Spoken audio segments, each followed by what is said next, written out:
Հայաստանի վերջին շրջանում ավելի այսպես սրված հայտարարություններին, այսօր Ռուսաստանի արտաքին գործերի փոխնախարարն է կրկին անդրադարձել ՀԱՊԿ-ում Հայաստանի լիազորությունների չիրականացման այս դեպքում եւ նշել է, որ մինչեւ նոյեմբեր, եթե ոնց որ իրավիճակը այսպես է պահպանվում է, դե ՀԱՊԿ-ի հետ կապված բարձ է Հայաստանի դիրքորոշումը, ինքը նշել է, որ կօգտագործեն լծակը, որ կա եւ Հայաստանին ստեյցիան կզրկեն ձայնի իրավունքից։ Նախկինում սրա վերաբերյալ Հայաստանի վարչապետը հայտարարել է դիրքորոշումը, թե այս հնարավոր հեռանկարին Հայաստանը ինչպես կվերաբերվի, բայց ես ուզում եմ անցել է որոշակի ժամանակ, ուզում եմ հասկանալ Հայաստանի դիրքորոշումը շարունակում է մնալ նույնը, որ կընդունեք գիտություն եւ կանցնեք առաջ, թե ամեն դեպքում Հայաստանը հնարավոր է փոխի մոտեցումը եւ օրինակ ապասառեցնի ՀԱՊԿ-ում անդամակցությունը եւ վերսկսի աշխատանքները, որպեսզի չստեղծվի այնպիսի իրավիճակ, որ Հայաստանին զրկեն ձայնի իրավունքից։ Շնորհակալություն հարցի համար, ոչ Հայաստանի դիրքորոշման մեջ ոչինչ չի փոխվել, Հայաստանը այսպես հայտարարել է արդեն տարիներ, մի քանի տարի սառեցրել է իր անդամակցությունը ՀԱՊԿ-ին եւ ըստ էության հետդարձի ճանապարհ մենք չենք տեսնում։ Մենք կհետևենք զարգացումներին, ինչպես դուք նշեցիք հարցում, կընդունենք գիտություն ՀԱՊԿ-ի մեր գործընկերների կողմից կայացված որոշման հետ կապված, ես չեմ կարծում, որ այստեղ մենք որևէ պատճառ կամ հանգամանք կա, որը կարող է մեզ ստիպել ակտիվացնել մեր մասնակցությունը հավաքական անվտանգության պայմանագրի կազմակերպությունում, գիտեք, որոնք են եղել խնդիրները, որի բերումով Հայաստանը սառեցրել է իր անդամակցությունը եւ այդ խնդիրները ըստ էության չեն լուծվել մինչեւ օրս։ Մենք չենք տեսել որևէ նույնիսկ քաղաքական մակարդակի հայտարարություն, որը նույնիսկ կդատապարտեր 2022-2023 թվականներին տեղի ունեցած Հայաստանի ինքնիշխան տարածքի նկատմամբ։ Պարոն Խանդայմյան, այդ առումով կա Հայաստանի մոտ Երևանի մոտ մնացել է ակնկալիք, որ ամեն դեպքում հնարավոր է այդ հարցի վերաբերյալ դիրքորոշում ամեն դեպքում ինչ-որ մի փուլում լինի, թե այլևս որևէ ակնկալիք չկա եւ նաեւ դրանով է պայմանավորված Հայաստանի դիրքորոշումը ՀԱՊԿ-ի հետ որևէ հեռանկար այսպես չպատկերացնելը եւ ըստ էության եթե այս քայլին գնան, այսինքն Հայաստանի զրկեն ձայնի իրավունքից, այնտեղ ընդհանրակարգով նաեւ կարող են հեռացնել անդամներից մեկին կառույցից, այս հեռանկարը եւս անհանգստացնող չի Հայաստանի համար։ Կարծում եմ այդ այնքան տևական ժամանակ է անցել, որ այդ ակնկալիքը նաեւ շատ ժամանակավրեպ կարող է լինել, որովհետեւ գործընթացներ են տեղի ունեցել Հայաստանի եւ Ադրբեջանի միջև մասնավորապես խաղաղություն է հաստատվել եւ մենք բոլորովին այլ հանգամանքներում ենք հիմա խոսում մեր Հայաստանի ինքնիշխան տարածքի օկուպացիայի մասին, սահմանազատման գործընթացն է իր ողջ ծավալով ընթացքի մեջ եւ եթե նույնիսկ որևէ տեսակի հայտարարություն լինի ՀԱՊԿ-ի կողմից կամ որոշում, ես կարծում եմ, որ դա կլինի ժամանակավրեպ։ Իսկ եթե Հայաստանին հեռացնեն, դա եւս իրավիճակ է, որի պետք է քննարկենք, հասկանանք եւ հաշվի առնենք մեր հետագա հարաբերություններում ՀԱՊԿ-ի կազմակերպության հետ եւ կազմակերպության անդամ երկրների հետ։ Մի հարցերի ատամների հասկացած, Պարոն Խանդայմյան, ուզում եմ իմանալ նաեւ նույն արտգործնախարարի տեղակալը ատամների կապված է հայտարարություն արել, պնդել է այն հայտարարությունը, որ ընդունվել էր մայիսի վերջին եւ ըստ էության ակնարկում է հնարավոր որոշումների մասին, այսինքն հնարավոր հանրաքվեն չանցկացնելու դեպքում իրենք ինչ-որ որոշումների մասին են ակնարկում։ Ատամների հետ կապված Հայաստանի դիրքորոշումը Նիկոլ Փաշինյանը հայտարարեց նաեւ Հնդկաստանում, այն համարելով առաջնահերթություն անգամ նշեց, որ կառավարության ծրագրում կգտնի իր արտացոլումը, քանի որ այս դեպքում իրավիճակը այլ է եւ Հայաստանը այլ ձև է պատկերացնում ԵԱՏՄ-ի հետ հարաբերությունները, այս դեպքում հնարավոր է ամեն դեպքում այդ հանրաքվեի սցենարը քննարկվի, եթե ոչ, ապա որն է Հայաստանի, այսպես ասած, պլան B, եթե իրենք ակնարկում են հնարավոր որոշումների մասին, իսկ դրանք կարծես թե ոչ այնքան շահեկան են լինելու Հայաստանի համար։ Հանրաքվեի օրակարգ արհեստական օրակարգ է եւ բազմիցս նշվել Հայաստանի վարչապետը, կառավարության մեր գործընկերները, իմ գործընկերները, որ չի կարող լինել հանրաքվե մի հարցի շուրջ, որը պարզապես գոյություն չունի։ եւ բնականաբար Հայաստանը մոտ ապագայում, առաջիկա ամիսներին չի կարող հանրակրվեի դնել մի բան, որը Հայաստանում չի քննարկվել եւ որի շուրջ Հայաստանը գործողություններ դեռևս չի կատարել, խոսքը Եվրոպական միությանը անդամակցության հայտ ներկայացնելն է։ Ինչ վերաբերում է ԵԱՏՄ-ին մեր անդամակցությանը, ինչպես տեսակ միջկառավարական խորհրդի նիստին Հայաստանը մասնակցեց եւ ներկայացրեց մեր դիրքորոշումը, նաեւ Հայաստանը ԵԱՏՄ բոլոր ֆորմատներում, բոլոր գործընթացներին ակտիվ մասնակցում է, ներդրումն է ունենում, ինչպես քաղաքական առումով, այնպես էլ նաև ֆինանսական միջոցների ծավալով Հայաստանը ակտիվ մասնակից է, եւ այստեղ նաև կարևոր է ԵԱՏՄ բոլոր անդամ երկրների դիրքորոշումները նման հարցերի անդրադառնալիս, որովհետեւ ԵԱՏՄ անդամ եւ մեր գործընկերը, որի հետ մենք շարունակում ենք աշխատել, ինչպես Ռուսաստանը, այնպես նաև մյուս գործընկերները, Ղազախստանը, Կրղիզստանը եւ այլն։ Ուստի այս հարցի շուրջ մենք շարունակենք աշխատել մեր ԵԱՏՄ գործընկերների հետ, ԵԱՏՄ-ի հետ մեր կարգավիճակը ԵԱՏՄ-ում եւ անդամակցության շարունակությունը նաև ամրագրված էր քաղաքացիական պայմանագիր կուսակցության նախընտրական ծրագրում եւ դա իր արտացոլումը կգտնի նաև կառավարության ծրագրում։ Պարոն Խանդանյան, տեսեք, այս հայտարարությունը Գարուզինի հնչել է անմիջապես ԵԱՏՄ-ում Նիկոլ Փաշինյանի ելույթից հետո։ Ըստ էության այն բացատրությունները, որ Փաշինյանը ներկայացրել այնտեղ, ընկալելի չի նրանց համար, այսինքն նրանք պնդում են, որ պետք է դուք կողմնորոշվեք։ Հիմա ենթադրենք շարունակվի այս վիճակը եւ գա ինչ-որ մի բան, որ իրենք կտրուկ գործողությունների դիմեն եւ Հայաստանին հաղթադերի դիմեն եւ Հայաստանին օրինակ հեռացնեն ԵԱՏՄ-ից։ Ինչ է լինելու։ Հայաստանի Հանրապետությունը ԵԱՏՄ-ի իրավ անդամ է եւ այնտեղ եւս ունի իրավունքներ եւ այդ որոշումը այդպես հեշտ կայացվող որոշում չի լինելու, այնուամենայնիվ մենք չենք պատրաստվում այս հարցի շուրջ առճակատման փուլ մտնել, մենք շարունակելու ենք համբերատար աշխատել եւ բացատրել այնքան, մինչեւ դա անկարելի լինի մեր գործընկերների համար, մեր բոլոր գործընկերների համար, նաեւ մեր Եվրոպական միության գործընկերներն են դրան հետեւ։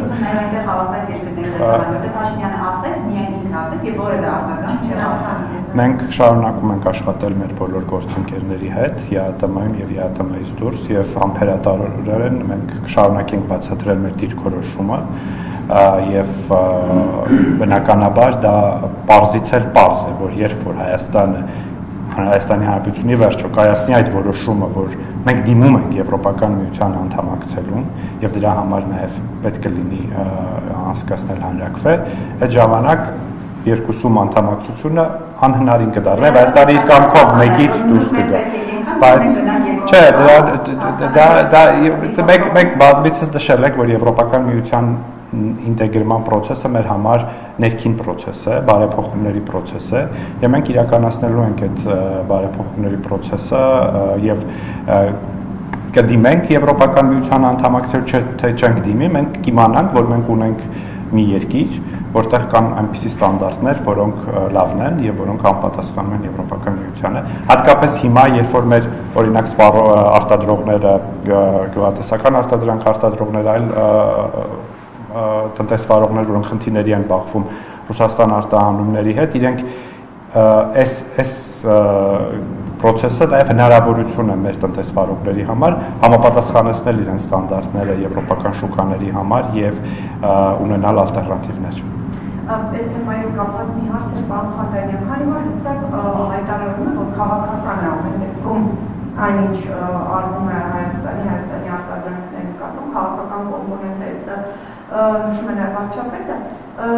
պնդումներ եւ հավաստիացումներ են հնչում նախընտրական փուլում եւ որ հետընտրական փուլում այս հարցերի լուծումը կտրվի եւ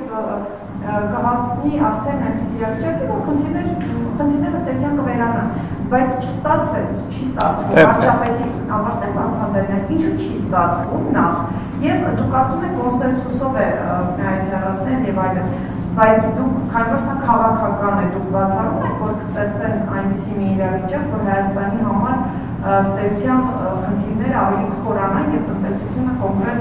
հավ իրավիճակում կհայտնվի։ Ինչ է լինելու այդ դեպքում, այդ պլանը կա, ինչ է կան։ Դա հետընտրական ժամանակահատվածը դեռ ընթացքի մեջ է եւ ինչպես տեսնում եք Հայաստանը ակտիվորեն աշխատում է այս ուղղությամբ։ Հայաստանը նաեւ կանգնում է իր Հայաստանի կառավարությունը կանգնում է իր քաղաքացիների կողքին, որպեսզի հնարավորինս մեղմի են վնասներ, որոնք նրանք կարող են կրել այս իրավիճակի բերումով, բայց նաև ես նաև պետք է հասկանալ, որ Հայաստանի ԵԱՏՄ անդամակցությունը շահեկան է ոչ միայն Հայաստանի Հանրապետության համար, այլ նաև կազմակերպության եւ այդ կազմակերպությանը անդամակցող պետությունների, այդ թվում եւ Ռուսաստանի Դաշնության համար, թե տնտեսական առումով, եւ թե քաղաքական առումով, եւ սա եւս մի ուղերձ է, որը մենք շարունակաբար փորձում ենք հղել եւ մենք շարունակենք այս ուղղությամբ աշխատել։ Հայաստանի Հանրապետությունը եւ Ադրբեջանի Հանրապետությունը համապատասխանության վերնահեսիկել Սպիտակտանը կայացած խաղաղության գագաթնաժողովի մեկամյա տարեդարձի կապակցությամբ ըստ ձեզ սրանով է նաեւ պայմանավորված ռուսական կողմից եկող ագրեսիվ հայտարարությունները, անհանգստացնող հայտարարությունները, որ մեր երկրում խաղաղությունը ամենաքնդում է, հա, ուղղակի։ Ես չէի փոխպայմանավորի դրանք, այն ինչ որ արձանագրվել է երեկվա հայտարարության մեջ, դրանք արդեն մեկ տարվա իրողություններ են եւ շատ կարեւոր է, որ այդ գործընթացը առաջ է շարժվում, թե քաղաքական հարաբերությունների, թե խաղաղության գործընթացի ամրապնդումը եւ թե դրանից բխող նաեւ տնտեսական համագործակցությունը, որը առևտրային համագործակցությունը, որը ձևավորել է Հայաստանի եւ Ադրբեջանի միջև, ինչպես նաև Հայաստանի եւ Միացյալ Նահանգների միջև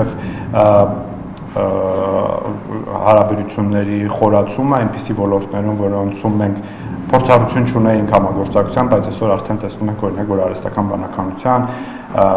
եւ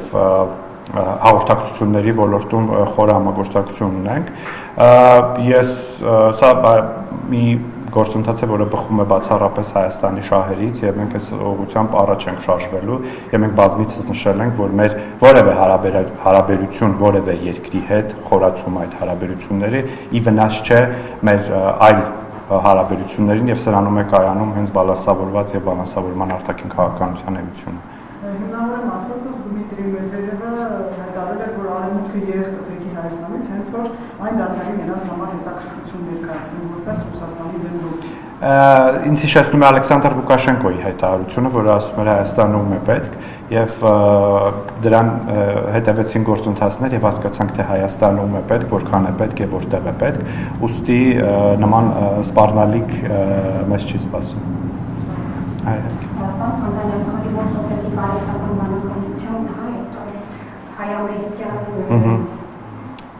Firebird ընկերության մասին։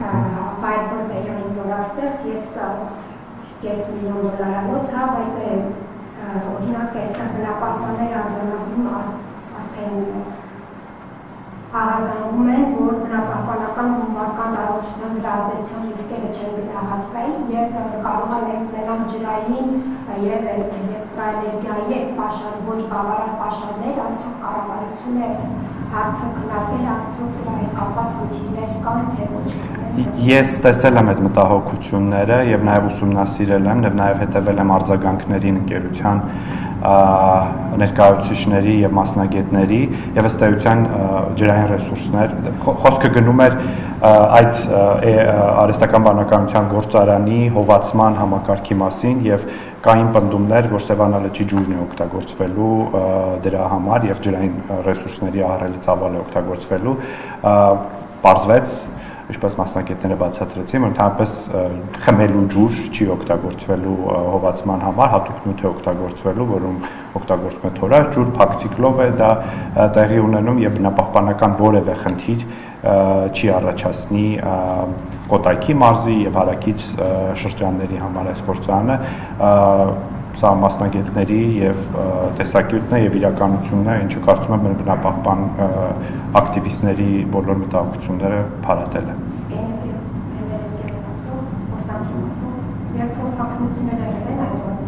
Ես բնականաբար նման ծավալի ենթակառուցված ստեղծելուց առաջ փորձաքննություններ եղել են էներգետիկ ռեսուրսների ծախսման առումով ես կարծում եմ համապատասխանեցվել են ռեսուրսները, որոնք մենք ունենք եւ նաեւ այն ռեսուրսները, որոնք մենք պատրաստում ենք շահագործել, մասնավորապես արևային էներգիայի ռեսուրսների օգտագործումը, կուտակիչ կայանների եւ այլն, ես չեմ կարծում, որ այստեղ լուրջ մտահոգության առիթ կա։ Օրինակ ասում եմ, Firebird-ի Հայաստանում ունենալի 100 մեգավատ հզորությամբ կայան ծախսվել է տարեկան էլեկտրաէներգիայի 12%, պատրաստ եք դրան։ Ես մասնագետ չեմ, բայց ես կարծում եմ, որ դա ռիսկերը բնականաբար հաշվի առնված կլինեն, եւ դա միակը չէ։ Մենք ունենք նաեւ երկու այլ արդեն դատակենտրոններ Գագարինում եւ Երևանի պետական համալսարանում եւ ես հույս ունեմ, որ մեր երկիրը կշարունակի դառնալ միջազգային կենտրոն արհեստական բանականության զարգացման տեսանկյունից։ Անդրանյան Նիկոլ Փաշինյանը երբ ներկայացրել էր ստորագրման, նշել էր, որ առաջնական կապիտալիզմում մաս կոնկրետ ինչ առաջնական գործողություններ առաջնական կառավարությունն եւ բացի այդ այսպիսի նորություններ կան, որ դեպի նախագծի խաղաղ հիմնական նպատակները երկաթուղու հարցն է իրան ամենը լարված հարաբերությունները այս մասով Իսկապես գործնական փուլում է TRIP-ի իրագործումը, գիտեք, որ Միացյալ Նահանգներում ստեղծվել է համապատասխան ֆինանսական հիմնադրամ, որը ֆինանսավորելու է ծրագիրը եւ արդեն ֆինանսական միջոցներ են կուտակվում այդտեղ, եթե չեմ սխալվում, այն կոչվում է Տրանսկասպիան հիմնադրամ, նաեւ ընթացքի մեջ է իրագործելիության ուսումնասիրությունը եւ ես մեծ հույս ունեմ, որ հնարավորինս արագ արդեն բուն շինարարությանը կանցնենք երկաթուղու, նաեւ հետաքրքրություն կա հնարավորինս արագ էլեկտրագծերի անցկացման տեսանկյունից, որովհետեւ հիշում եք, որ TRIP-ը միայն երկաթուղի չէր, այլ նաեւ այլ ենթակառուցվածքների ծրագիրներ, ինչ վերաբերում է Իրան-ամերիկյան հարաբերություններին, իհարկե մեր շահագրգռվածություններն է, որ հնարավորինս արագ խաղաղություն հաստատի եւ մեծ հույսեր նշնչել այն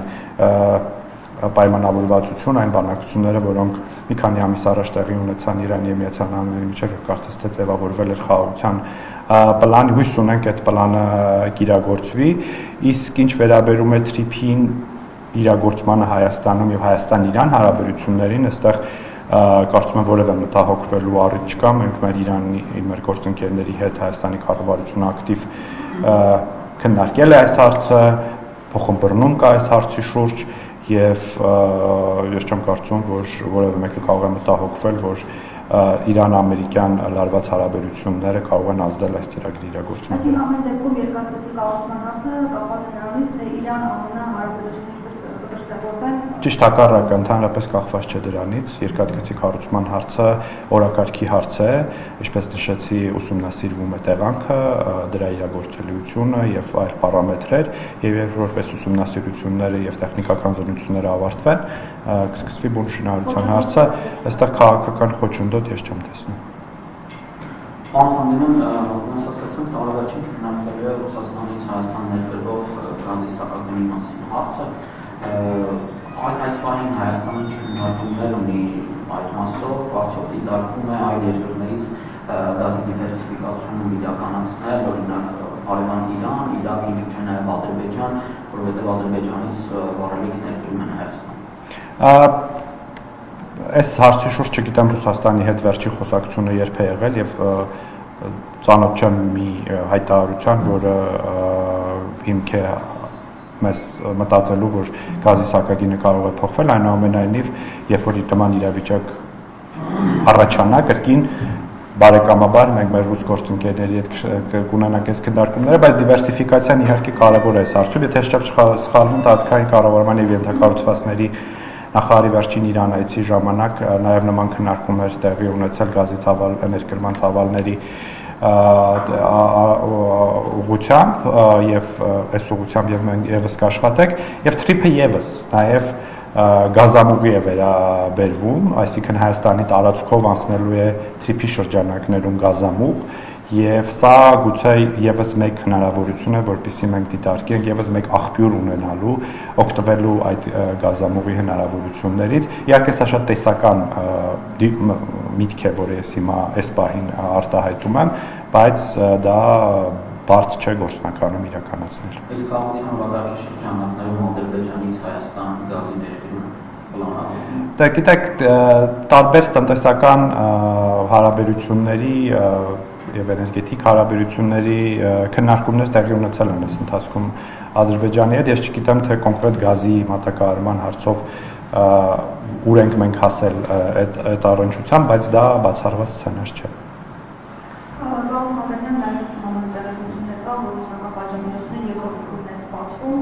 Նաև այսպիսի տեղեկություններ կան, որ հնարավոր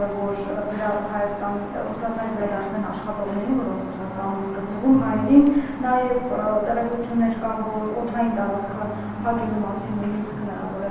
այսպիսի գործողությունների դիմեն, դուք պատրաստ եք եթե իսկապես նման սցենարներ զարգանան։ Ես այս իրականությանը, որը հիմա կա մեր արտահանողների եւ արտահանվող ապրանքների շուրջ, ես հույս ունեմ եւ կուզենամ մենք դրանց պատժամիջոց չանվանենք եւ ես հույս ունեմ, որ Ռուսաստանում եւս կա այդ ըմբռնումը, որ դա պատժամիջոց չէ, որովհետեւ Հայաստանի եւ Ռուսաստանի հարաբերություններից, բարեկամական հարաբերություններից դա բնավ չի բխում։ Մյուս հարցերի վերաբերյալ որևէ նման առարկայական տեղեկատվություն ես չունեմ, բայց բոլոր իրավիճակներին Հայաստանը տեր է կանգնելու իր քաղաքացիների իրավունքների պաշտպանության եւ աջակցելու է, որպեսզի նրանք դժվարություններ չունենան։ Եվ մի հարց է, պարոն Խաչատրյան, ԵԱՏՄ-ի հետ կապված դուք ասում եք, որ ԵԱՏՄ-ը մեր գործընկերների հետ շարունակեք խոսել, բացատրել իրավիճակը անհամբերությունների, բայց նիստում առնվազն նիստի բաց հատվածում, երբ որ վարչապետը դիրքորոշումը հայտնեց, որևէ արձագանք, որևէ դիրքորոշում հրապարակային չհայտնեցին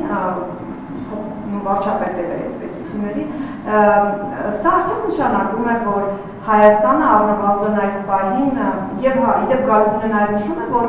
դեկտեմբերին այս փաստը, որ հանրաքվեի չարվի, ըստ դրա անհապետությունները որոշում կայացնեն։